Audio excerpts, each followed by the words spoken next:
For so many games, the visual flair is a central part of its identity. It's what makes it stand out. So, when you're working in a medium that's primarily text, how do you create that visual identity? Our next speaker, in their queer game anthology Speakeasy, explores themes of love, power, and more while making simple tweaks in the game development engine Twine to be able to establish a visual identity all its own. Bringing in experiences from their time working at Warner Brothers Montreal studio as well as at their current studio, Nesting Games, please welcome to the stage Dedie Kanda. Hello, everybody. Today I'll be presenting my talk on using Twine to tell a visual story without pictures. So first off, my name is Dedie Kanda, and I'm a queer video game writer from Ghana. I only recently started my game writing career at Warner Bros. Games Montreal just last year, I believe. And I'm currently working at a small indie game studio called Nesting Games in Quebec City, although I personally am in Montreal. Yeah, so that's my short career. And now let's go into the definitions for this talk. So I mentioned, well, first off, it's using Twine to tell a visual story without pictures. So the first thing we need to talk about is what Twine is. Twine is, sorry, an open source tool that is used for telling interactive linear and non-linear stories. The linear part is really important because the case study that we'll be using for today will be a linear story, but more about that when we get to that. The next definition is with regards to what is a picture. So again, in this talk, a picture is simply anything that is not, or sorry, a picture is anything that's not text. And ironically, all the pictures I use for my examples are pictures themselves, but ignore that. The text is the most important part. And anything that's text is not a picture. So really, that's what I'll be doing with regards to this visual story talk. And lastly, well, what is a visual story needs to be answered. And hopefully by the end of this presentation, you'll be able to know what it is that I mean. So, okay. But first, Speakeasy. So Speakeasy is a personal project that I'm working on, made entirely in Twine. And it is a story about love in all of its forms.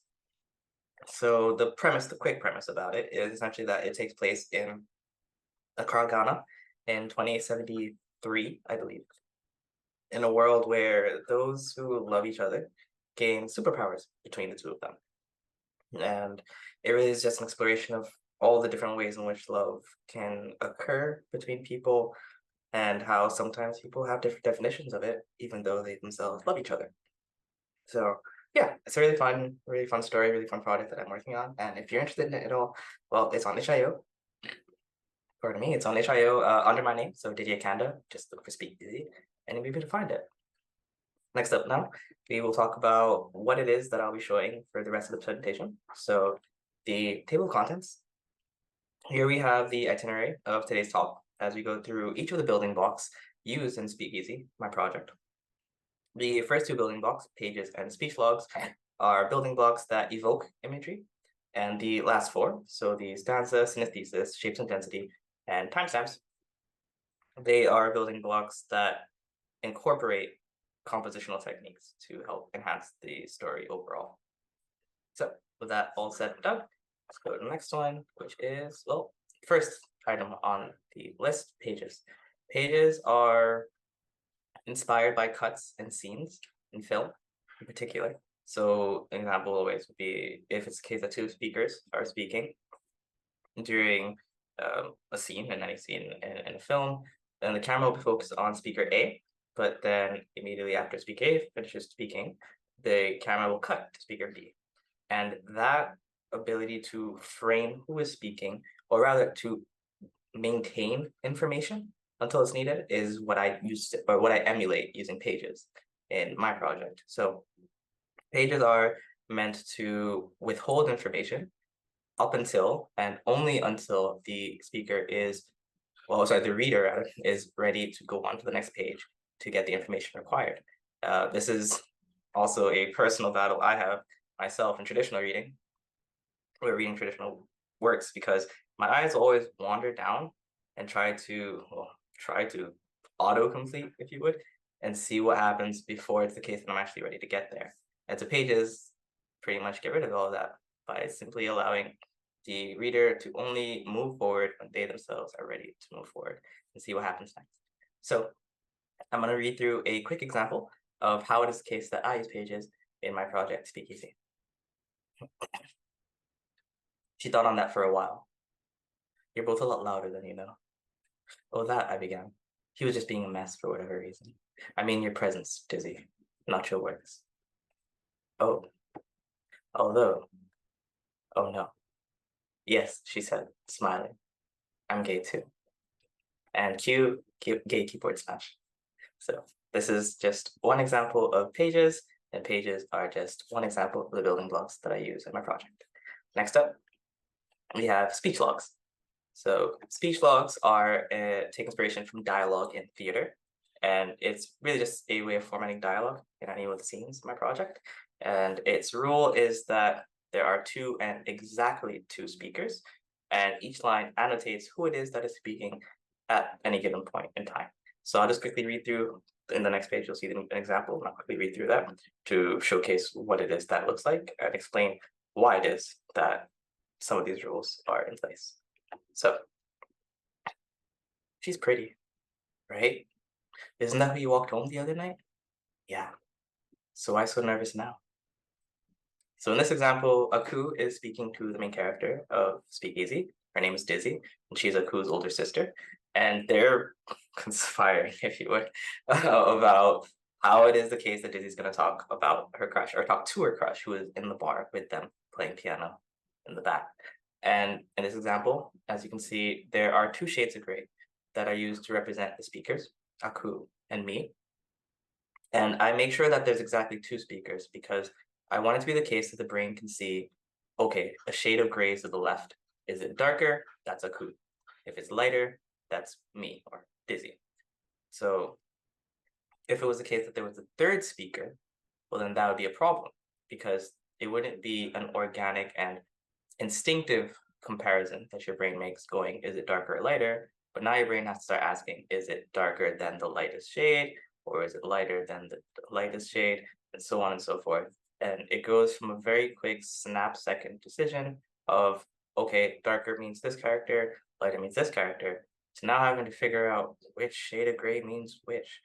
And that makes things way too long and takes away from the entirety or the entire purpose of speech logs, which is to turn dialogue into a snappy and fun experience for you, the reader. Yeah. So next building block, we have a stanza. So a stanza, once again, as with all of my building blocks, has its own set of rules. And in this particular case, that set of rules is that, first off, only lowercase characters are used. Secondly, the only punctuation that is used is commas and semicolons. And lastly, that there are exactly three lines. And all of this is in an effort to emulate natural speech as much as possible, seen in poetry or just in general when speaking to anyone.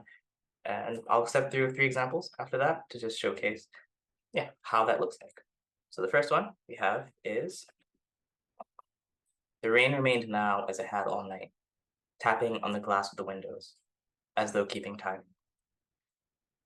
So in this example, first we'll go over everything that is here, and then we'll go over a little bit of the fun things that can be done with stanzas.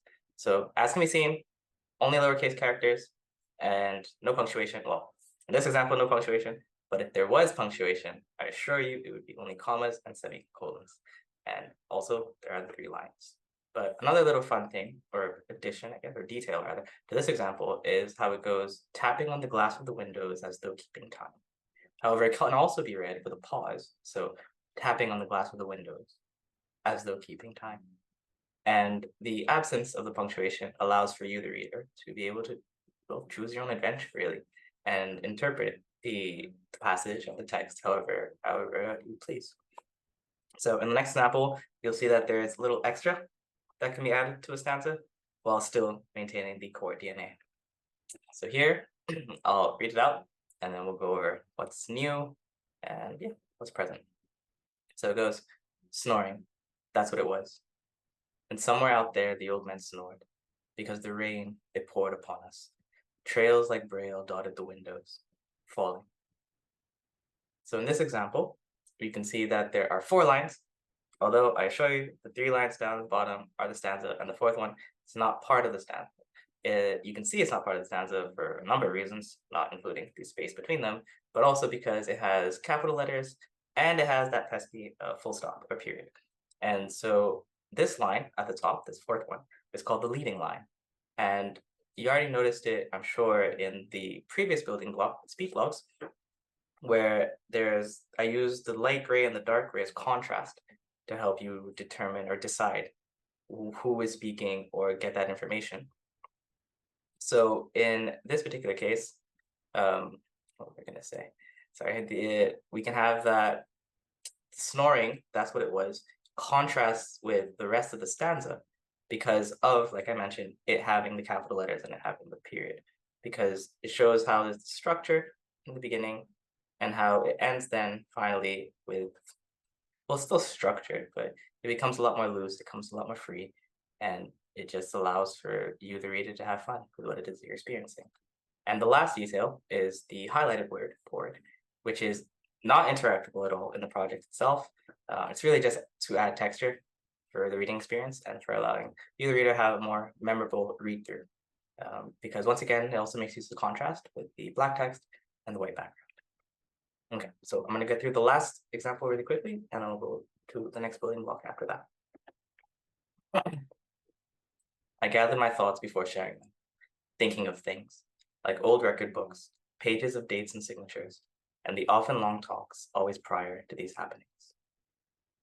Okay, so those are stanzas. And next up, we will talk about a personal favorite of mine, the Sinister Thesis, or Sinister Theses, if you would like to refer to them in plural. And Sinister Theses are inspired by blackout poetry, and they make use of 5 of the senses, or not all 5, I think there are more than 5 senses, but 5 senses of the human experience. These synestheses are designed to be raw and honest and expressive. And I'm going to just step through 3 examples in succession. And then once we get to the last one, I will work backwards to explain how it is they work and what it is they hope to accomplish through their presentation. So here we go.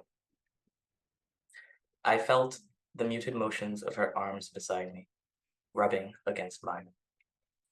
I heard her warm breaths born, becoming whispers of aurora. I smelled vanilla dripping down her skin into me. Okay.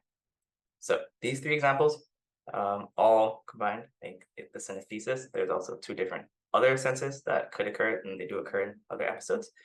But essentially, the whole point of the synesthesis, like I said, was to emulate the experience of closing your eyes so you can hear better, if you would. And that's like the example, essentially, because as you'll see in all 3 of these slides, is that the same block of text is being used to describe each of these sensations. And we simply black out the parts of the text block or the text itself that isn't required to describe the actual sensation that the main character is feeling at the time. And this again harkens back to what I mentioned about emulating that feeling of closing your eyes to hear better, where we're blotting out all the noise and the information that's not needed for us to talk about what it is the case that Dizzy's hearing or what it is the case that Dizzy is smelling at the time. And other than that, as I mentioned, and this is a recurring theme as well in a lot of my building blocks, we have to talk about the contrast.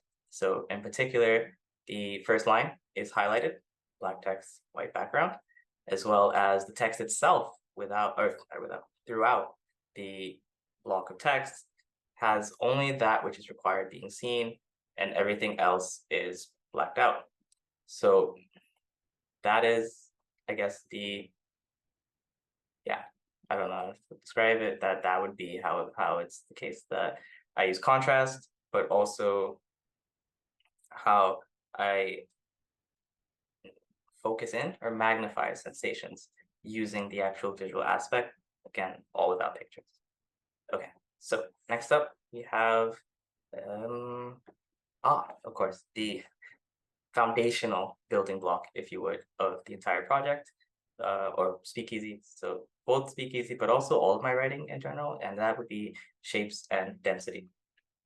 So shapes and density are, well, it is what it sounds like. And so the actual shape of paragraphs are just as important to the presentation of any project that I work on as the words themselves within the paragraphs. And the density refers to the spaces between each of those paragraphs. And I use these spaces to act as punctuation in tandem with the actual punctuation to control the spacing and the timings of a reader's experience through any page. And all of this, shapes and density, is inspired by anticipation and animation in particular. So the anticipation essentially is the windup before an action or the major action takes place. So a nice example would be winding up your golf club before you finally swing it down and strike a ball. That anticipation, that buildup, is emulated as much as possible using the spaces between paragraphs in my works. So, and all of this follows the philosophy that every shape is a story, every paragraph is a shape, and every space between every paragraph speaks volumes. So let's step through some examples, and then we'll go from there. The first example here, I'll read it, and then I'll quickly go over what's happening. I dropped a few ice cubes into a highball, topping it off with both drinks needed. Malta first, Muscatella after. Here you go, kid. So in this example, you can see how it tapers downwards. And so this is a personal thing, but that's also how I write, is hoping that others experience what they read the way I read, is the first lines are longer than the middle line, which is longer than the last line. And the longer the line is, the slower it is that you read through it, or the slower it is that I read through it. And so as you read through this page in particular, you're actually going to accelerate your reading speed. And so I use the spaces in between the lines to help regulate the time it takes for you to go from one piece of information to the next. And in so doing, I allow for the timing of this reading experience for you, the reader, to be regulated, like I said, and to be as structured as possible, because I want it to be the case that you make it to the end of this after a very specific period of time. And you'll see more about what I mean in another example where there's a bit more gravity to the situation. But first, let's talk about another way in which I can use the shape of text to tell a story. So in this example, we have, it was a look of joy that followed. Is this grapefruit? How'd you know I liked her eyes glanced past me to the back of the bar where we put our stuff, where she put her bag. You saw my pins, didn't you? So in this example, what I really want to highlight is the longest line. Her eyes glanced past me to the back of the bar where we put our stuff. And the reasoning for, well, I just want to start off by saying I'm very particular about the shape of text that is used in any page in any piece of writing that I have. And this line, being as long as it is very intentional, because as it reads, her eyes glanced past me to the back of the bar where we put our stuff. And I structured it such that you, the reader, will have your eyes go all the way to the end of this line to emulate the character also having to take her glance and steer it towards the back of the bar. And so this is by design intended to make it feel like you're looking as far back to where it is the case that the character put their bag as the character is when she herself is looking to see, well, the pins that were seen prior that reveals that she herself enjoys grapefruit. Okay, and so now for the next example, as I mentioned, we'll talk about using that same shape and density to regulate the timing of a read-through in a more tender scene. So in this example, we have Dizzy, Mia, looking me straight in the eyes. You don't have to share what you don't want to. So in this example, again, you can see 3 lines, spaces between them, 2 spaces. First line's shorter than the middle line shorter than the last line. Like I mentioned, personally, shorter the line, faster I read through it. So in this particular case, you're actually slowing down as you're reading through these lines. But I don't want it to be the case. Well, sorry, but it's only 3 lines. So if those line spaces weren't there, you would still read through this a bit too quickly. So I use the line spaces to allow for a pause between the moment where Mia says Dizzy's name to the point where Mia looks Dizzy in the eyes, and another pause for when it is the case that Mia says to Dizzy that Dizzy doesn't have to share, but Dizzy doesn't feel comfortable sharing. And so, like I mentioned, this scene has a bit more gravity to it and a bit more weight. And I use the spaces or density, if you would, to really fine tune the amount of time it takes to go from one line to the next and from one moment of tenderness to the subsequent one after. So yeah, that's shapes and density. And those are just 3 examples of how I use the actual silhouette of text to help either emulate an experience happening within a scene or simply to manage the timing it takes to get from word to word and really feel the moment that is occurring as it unfolds for the characters themselves. So we're going to speed through the last point, which is timestamps, the last building block as well. And timestamps are based on text messages. And they've been seen, I would like to think, by all of you throughout this presentation on the just left side of each of the pages. And they act as a sort of record of all the experiences that have occurred throughout an episode. And they add weight to the episode as well, and how they really just show all the significant events that have occurred in the past hour. So we'll just quickly step through another quick example of it to show you the beauty of these timestamps and how very much I do enjoy using them in my project. So here you can see that it says 9:23, and we're mentioning how Speakeasy was warm even though it was raining outside. And this shows how we can start at the beginning and we're just noticing the weather. And then before long, we're making a drink for Dizzy's brother just 22 minutes later. And then after that, Dizzy and Aku are leaning close to each other, conspiring, if you would, about Dizzy's crush, who's across from them playing piano. And Dizzy is understandably freaking out. And then if you look at that, you'll see the timestamp, you'll see 18 minutes later that Dizzy's making a drink for her crush. And before you know it, then Dizzy's talking about how it is the case that she ran away from home. But Dizzy doesn't really talk about why she ran away from home. And Mia, Dizzy's crush, doesn't push either. Instead, Mia just takes Dizzy's hand and guides her to the piano. And there at the piano, the two of them share the little stool that's a little too small for both of them.